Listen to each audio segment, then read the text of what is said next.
Let's talk about the origin of Black Cat. So outside of her father, Walter, being a world-renowned cat burglar, Felicia Hardy's childhood was actually pretty normal. Her father was incredibly supportive, and they had a close relationship, but he did get caught and was put away for what would become a life sentence of sorts. Now, Felicia's life took a 180-degree turn during her freshman year at Empire State University, where she was assaulted by her boyfriend, and she wanted revenge. She began training herself in various fighting styles and acrobatics with the sole intent of getting revenge and ending his life. So after constant training and building herself up to that moment, she finally set out to do it. But she was too late. A car accident got to him first, intoxicated, and he didn't make it. This infuriated Felicia.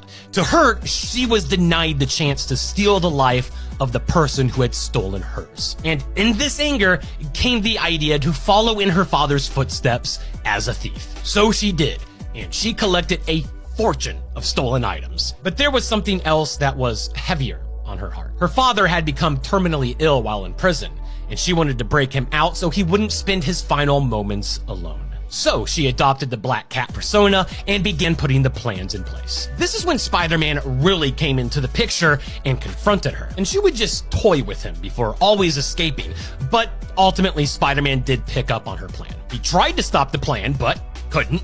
She got in, broke out her father, and they escaped. Spider-Man walked away with a dislocated arm, but he did figure out her identity. Meanwhile, at her father Walter's Riverside home, Felicia was bedside with her dad and revealed that she studied everything about him and trained to be just like him. She got up and left the room as her mother arrived so they could spend his final moments together. As she stepped outside, Spider-Man confronted her again, and she wasn't having any of it. They immediately start fighting. She's telling him he's on the wrong side, and he's yelling at her that you can't just arm a group of criminals, break into a prison, and take someone. They end up knocking each other off the roof. Peter grabs her hand and then grabs the roof with his other dislocated arm, so he's about to black out from the pain. Now she slowly starts to wiggle herself free and falls into the river and is swept away. She did this intentionally, but Spider-Man thinks that he dropped her and now she's toast. So he's beside himself. He walks into the home to tell her parents what just happened to their daughter,